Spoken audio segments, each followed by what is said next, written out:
friends, this is Marilyn from tarotclarity.com, and today I thought would be a really good day to do a video on a film. And so I decided to do the 1953 Gentlemen Prefer Blondes, which was directed by Howard Hawks. Jane Russell had top billing, but it was also starring Marilyn Monroe, who, as she said, I might not be the top billing, but I am the blonde. Charles Coburn was Piggy. Elliot Reed was Ernie. And Tommy Noonan, the kind of a goofy guy, was Gus Jr., who was Marilyn Monroe's love interest. And it's always kind of interesting because as beautiful, as incredible as Marilyn Monroe is, she was frequently paired with kind of goofy guys, because I guess the fantasy was, for men, that even the least worthy could be worthy of Marilyn Monroe. Dorothy's character was Jane Russell, and Marilyn was Lorelei. Now, this was Marilyn Monroe's 17th movie role. She had 3 films that year: Niagara, this one, and How to Marry a Millionaire. This probably, I would say, is not her best performance, but it's the film I love her in the most. I love this movie, and I've seen them all. I've seen every single one of them from the very beginning when she had one line or whatever. But this one, I just love her in this film. I think her best film, where she probably should have been at least nominated for an Academy Award, was Bus Stop. I think that was her finest work. But she had some fine work. You know, once the editors did their thing, she's all you could see. I know there's a lot of criticism regarding her. There's a lot of criticism for her, regarding her, and I'm not going to say that much of it wasn't legitimate, because she was unreliable in many ways, but when she was up on that screen, she was magic. At any rate, let's get to the film. The opening scene: 2 gorgeous showgirls singing and dancing to a tune describing how their hearts were broken by fellas in Little Rock, Arkansas. We are to understand that they took off together for bigger and better things. When their act ends, while in their dressing room, because apparently they're showgirls, we learn that Marilyn Monroe's character, Lorelei, has radar when it comes to diamonds. She tells her girlfriend, Dorothy, who is her co-performer, that she observed a ring box in her millionaire boyfriend's pocket. And Dorothy's like, how could you see it? How do you know that it's a ring box? And Lorelei assures her that I know a ring box when I see it. Gus, who is the millionaire boyfriend, is the very goofy Tommy Noonan. He comes back stage, and sure enough, he presents her with a diamond ring the size of a skating rink. During their banter back and forth, we learn that Lorelei and Gus are planning a transatlantic voyage to be married in Europe. However, Gus's father sabotages their plans because he suspects Lorelei is a gold digger and only interested in his son for his money. So since the trip is paid for, it's already been paid for, the girls go on the trip alone, and Dorothy has been assigned to be Lorelei's chaperone. Dorothy is no innocent, as we see throughout their trip, that Dorothy is a serious flirt and appreciates a nicely built and attractive man. At one point, she flirts with all the men on the Olympic team. So it's like, I don't think it's Lorelei that they needed to worry about, because Dorothy was really the man-eater. Gus isn't so sure of having Dorothy as a chaperone because she's not a good influence. She's such a flirt, but Dorothy assures Gus that nobody chaperones the chaperone. And that's why she's so perfect for the job. Jane Russell, excuse me. She delivered her lines very well. She was a lot of fun in this film. As they depart the ship, we learn that Gus's father has hired a private detective, Ernie Malone, to spy on Lorelei during this voyage. We are led to believe that Lorelei is stupid, but we learn that Lorelei can be smart when it's important. That's what she says. Gus is afraid that Dorothy will be a bad influence. She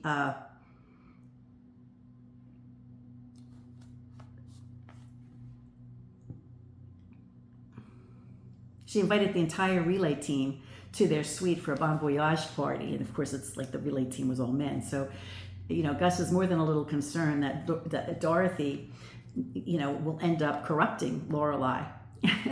But Lorelei assures Gus that Dorothy isn't really wild. She's just stupid. Because after all, Lorelei is smart enough to realize that although the men that Dorothy is involved with may be nice looking, but they're not millionaires. So how could she ever be interested? Gus has nothing to worry about. Lorelei will never stray from Gus because all of Dorothy's influences are poor.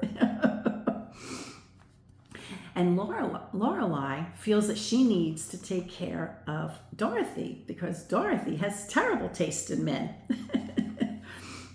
And she wants to make sure that Dorothy's future is secure. So while in their suite, there's a musical number, and Lorelei assures Gus that he has nothing to worry about.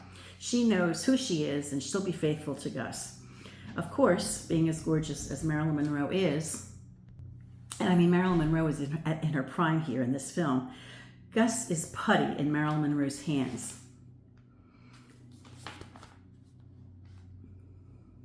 And of course, Marilyn Monroe's beauty is appreciated by all the men aboard. The musical numbers in this film are all adorable. Musicals are my least favorite genre. I have a few exceptions. There's a few films that I love the music to, and this is one of them. I just love the music. I love the music in this film. While on board the Queen Mary, Lorelei is going through the passenger list to find a suitable gentleman for Dorothy during mealtimes. And of course, all the men on the ship are trying to get a seat at that table because they all want to be with Lorelei because she's so gorgeous. And so the bidding is going pretty high. And Lorelei is aware that that's what's going on. So she goes to the concierge or the head waiter or whatever it was. And she says, I need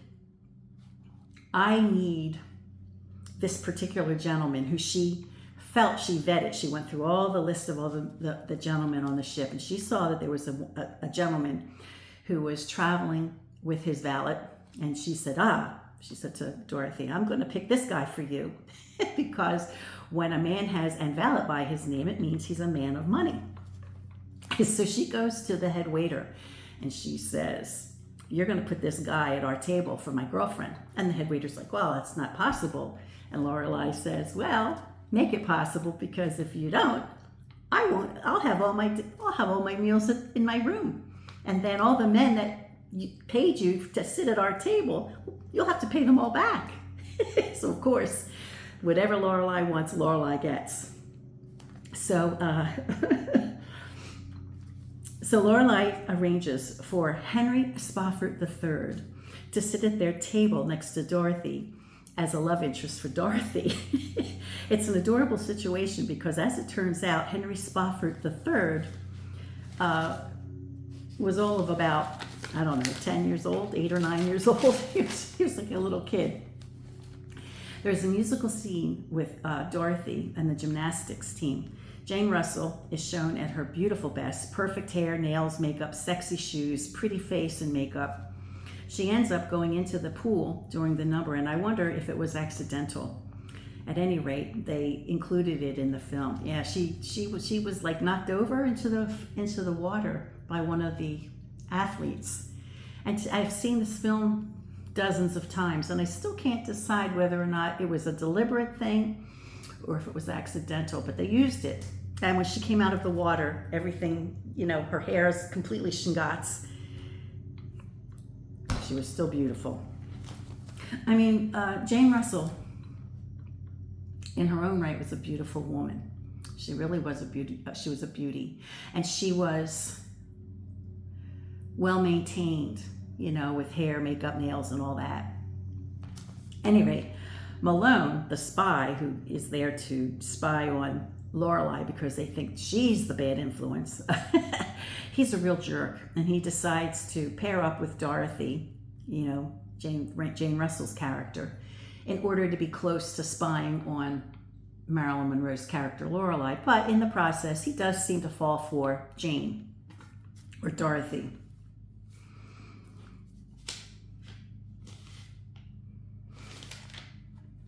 During the trip, the women meet Piggy, who apparently is a very nice man who owns a diamond mine.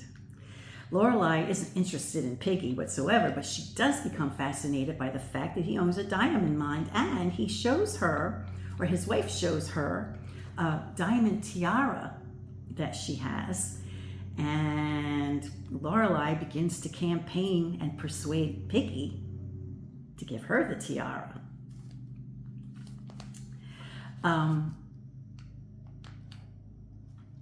And Piggy acquiesces, gives Lorelai the tiara, but Mrs. Piggy is not too happy about that, and this is where the trouble starts. Malone takes incriminating photographs of Piggy and Lorelai. It was an innocent, well, Piggy was certainly being lecherous, but it was an innocent encounter between Piggy and Lorelai. And he was telling her about his time in the tropics in the jungle, and that, you know, he once saw a python squeeze the life out of a goat, and so he demonstrated by being the python who squeezed the living stuffings out of Marilyn Monroe. And that's when Malone took the picture to show that she was flirting with this man who was hugging her in this intimate embrace, but really it was nothing like that. Dorothy sees Malone snapping the photographs, and she realizes that he's a spy who was probably hired by Gus's father. And it's upsetting to her because she was beginning to develop feelings for Malone. And she was hurt because she felt like, you know, Malone was really just cozying up with her to get into Lorelai's inner circle. And the two women devised a plan to get those photos from Malone. We learned that Piggy gave Lorelai the tiara, which I mentioned already, and Mrs. Piggy wants it back, so she presses charges. So the women get the photos from Malone. So Malone has to up his game, and so what he does is he gets a tape recording. He bugs their room, and he gets incriminating evidence that, you know, Monroe does have Lorelai does have the tiara. So when Malone sends the recording stateside with the report that Lorelai is most certainly a gold digger, Gus Sr. insists that his son break the engagement, and consequently, this means the women lose their line of credit because Gus had sent them over with a line of credit. Buy whatever you want, because after all, it was his fiancée. And when they realize that, you know, when they think that Lorelai is, running with this old guy and with these incriminating photos, they cut her line of credit. So they find themselves broke in France. But of course, they're gorgeous women, so they easily get themselves jobs as showgirls. And there's this really, my favorite scene with them. My favorite song with them is in there's a number in a cafe where they sing "When Love Goes Wrong, Nothing Goes Right," and I can watch that over and over and over and over. It's such a cute musical. Since they're showgirls, they manage a choice gig where Monroe performs her very famous and precious "Diamonds Are a Girl's Best Friend," and this is, of course, this is the best music in the film. I mean, I like the "When Love Goes Wrong, Nothing Goes Right" between the two girls, but this is something that Monroe does by herself. And she sings it. She sings it from start to finish. I think the only thing that she doesn't sing is the no in the very beginning. There's a little sequence of no, no, no, no, no that somebody else sings, but the rest of the number she sings. It's her. Dorothy is done with the human ferret, as she calls Malone, but he's genuinely interested in her. And during the court scene, when Mrs. Piggy, and it takes Lorelai to court to get that tiara back, Lorelai is indisposed. Lorelai's on the run. So Dorothy appears in her place in the courtroom. I think like whenever I watch a film, I always look for the scene that doesn't need to be in the film because it doesn't add anything. And this is the scene that doesn't add anything. And I don't think it does anything for Jane Russell either. I think they put it in there to show Jane Russell at her best, like thinking that maybe it could parallel the iconic Gentlemen Prefer Blondes by Monroe. And they have her pretend that she's Monroe, and she sings A Kiss on the Hand, or Diamonds Are a Girl's Best Friend. But it does nothing for the film, and it really does nothing for Miss Russell. But at any rate, there's that scene.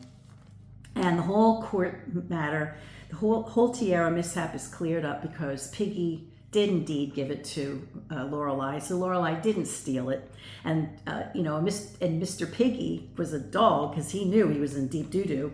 So he took off. So he didn't want to have to face anything, But as it turns out, he fesses up and it was all cleared up and she's no longer in trouble. The final scenes are the reconciliation between Gus, L'Oreal, and she has to win Gus's father over because he's like, well, you are a gold digger, you can't marry her. And Lorelai, capably enough, wins over her future father-in-law, and she's pure enchantment. The argument she gives when he says to her, "Are you mean to tell me that you're not interested in my son for his money?" And she's like, "Absolutely not. I'm not interested in him for his money. I'm interested in him for your money." And Gus is like, "Lorelai, how could you fall into that trap, right?" And the father's going, "See, I knew you were a gold digger." She's like, "No. When a man is interested in a beautiful girl, that's the prize. Like everybody wants arm candy, right? All the men want arm candy. Well, there's got to be something in it for me, So when a man falls in love or wants a woman because she's beautiful, why shouldn't a woman want him if he's rich? If I can have any man, why should I have a poor one?" And the father goes, so she says to him, like a woman being pretty is like, or a man being rich is just like a woman being pretty. How is it any different? And the father goes, "Oh, you make a lot of sense." And so then he acquiesces and, allows for the marriage. And then Malone and Dorothy reconcile. And at the end of the film, the couples have a double wedding ceremony, I believe, on board the ship. And we're to believe that everybody lives happily ever after.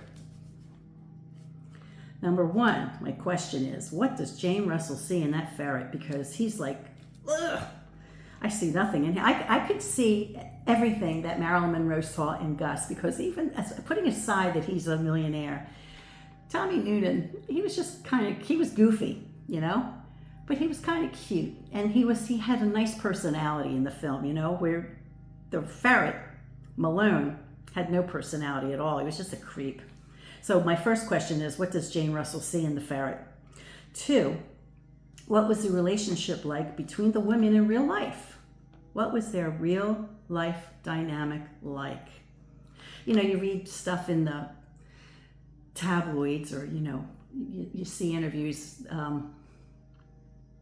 I think there have been interviews with Jane Russell speaking on her experience with Monroe. But that doesn't necessarily mean it's true, right? So I kind of would like to know what the relationship was between the women in real life. And I haven't come up with a third question yet. So if I come up with a third one, I'll be sure to add it. What deck am I going to use for this? I'll be using the Vacchetta. It's a beautiful deck. The copy that I have I think like 3 or 4 copies. But I think this is my favorite copy. I'm pretty sure this one by Il Meneghello is my favorite copy. And the Vacchetta was created in 1893. And I chose this because it's beautiful. I think it's very feminine. And of course, this film features 2 very beautiful and feminine women. And I thought this would be right up their alley. Plus, my interest in this film is Marilyn Monroe. Not so much Jane Russell, although I think Jane Russell was wonderful in this film. But, I think Miss Monroe was intellectual and eclectic enough to probably be interested in tarot if she knew about it. If she gave it any thought, I think she might have had an interest in it. And so I thought I would choose a tarot deck that, had she been aware of, she might have dabbled with it. Who knows? Okay, so what does Dorothy, Jane Russell's character, see in the human ferret?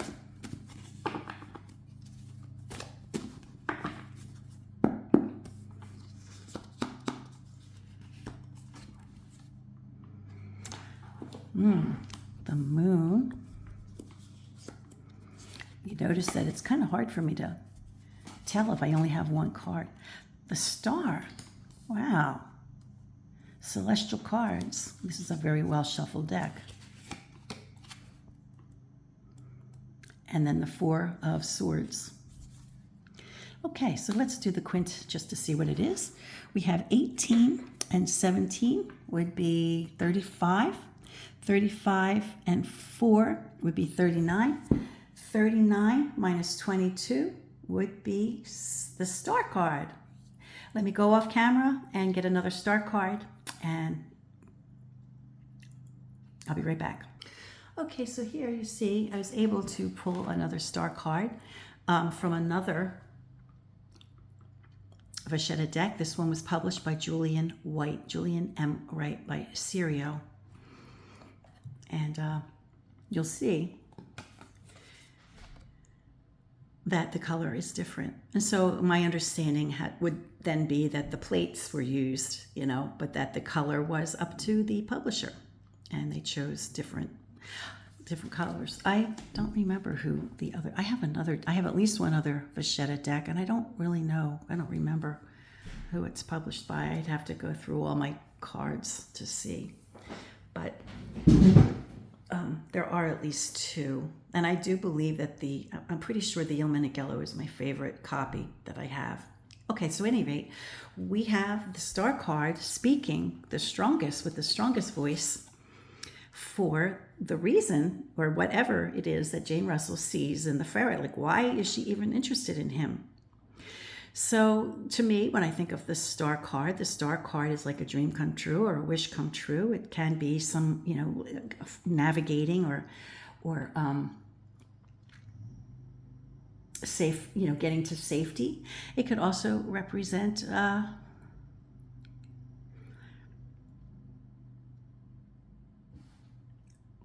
opportunity. When the star card comes, that's one of the features I think of is opportunity. So there might have been something in it for Dorothy, even though Marilyn Monroe and the rest of us could not see what it is. But he might have just been, he might have represented something that she thought was important, maybe a certain stability.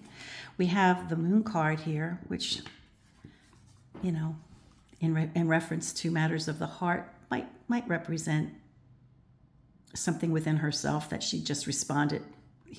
He was her idea of a good direction to go in. We'll never understand her motives, perhaps. Four of Swords.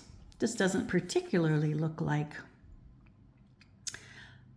a happy card, but it looks like a card that's well fortified, maybe offers stability, security, safety.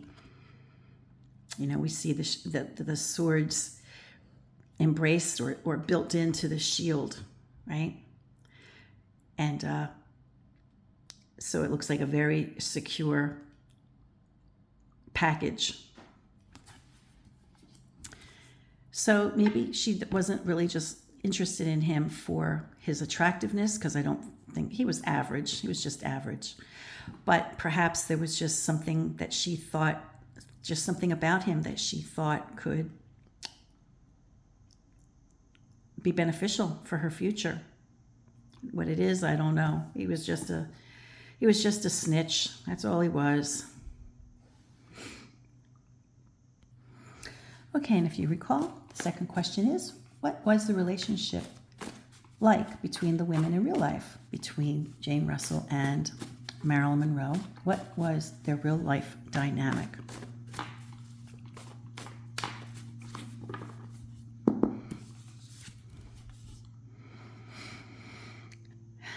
Six of Coins shows social stable, kind of like maybe while they were making the film, maybe they kind of felt a little bit like family. That's a possibility.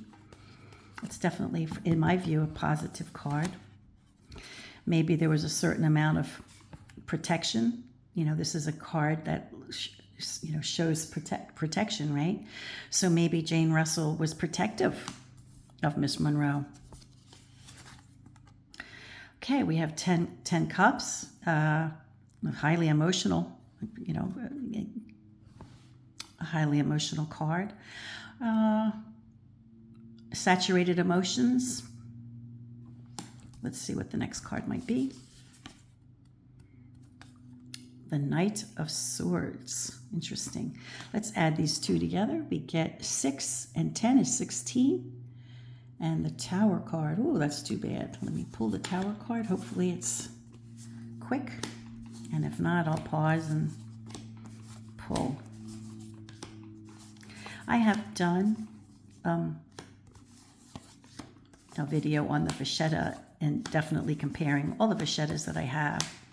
So, and if I can find that playlist or those particular videos, I will post the link below. Okay, so here we have the Tower, and I mean, it's looking like ultimately there's a sense of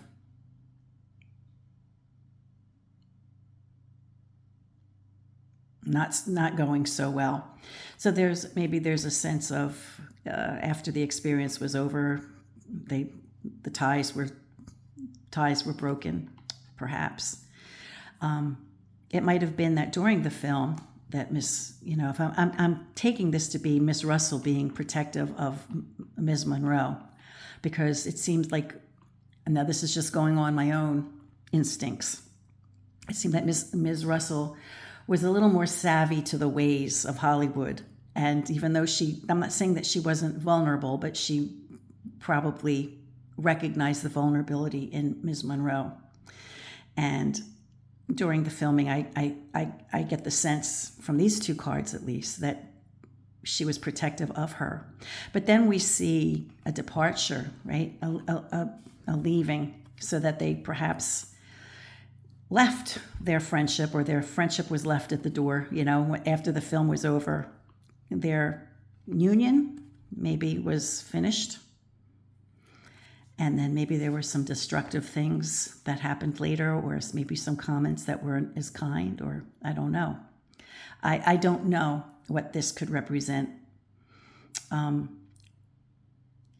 mean, maybe there was a sense of betrayal, perhaps, but I don't know what would have brought that on. So I can't say that I fully understand why there might have been a betrayal, but maybe there ultimately was, or a sense of the friendship not continuing beyond the film. Okay, and the last question. I got to come up with it because I think it's good to do things in three. If I recall, one of the hosts on TCM was talking about Ms. Monroe, and in this particular film, and there's a lot that's been said about how unpredictable she was or unreliable she was. And for this number, Diamonds Are a Girl's Best Friend, it was no small number to pull off. It's iconic, and in fact, lots of people in the modern day have imitated that sequence. And at any rate, getting back to the host on TCM, indicated that she seemed to be self-aware that she would need X amount of takes for that scene. She knew she could do it in X amount of takes. And she asked for that, and she got it, and she did it in that amount of takes. And I thought that's kind of interesting. So she knew to the mark how many takes she would need. At any rate, I just thought that was interesting. So I still haven't come up with a third question. Okay, so here I have a question. So with the double wedding, and the Lorelai character marries Gus, so she's married now to a millionaire. So, it seems safe to say that she'll end up being like a society girl, or she'll just have fabulous parties. And she probably won't work unless she does charity or something like that. She'll do whatever rich people do. But Dorothy, I'm interested to know what her life ended up like after she ended up with the human ferret, because he apparently didn't have money. And, his job was to be a spy. He was like a private detective who did this kind of work, like catching people being unfaithful, that kind of work, not like trying to figure out who, did a crime, but more like this kind of stuff. So what was her life like after this? I presume that the girls would remain best friends, so they would still stay in the same circles. But what did Dorothy, did she work? What was Dorothy's like afterwards, after marrying him?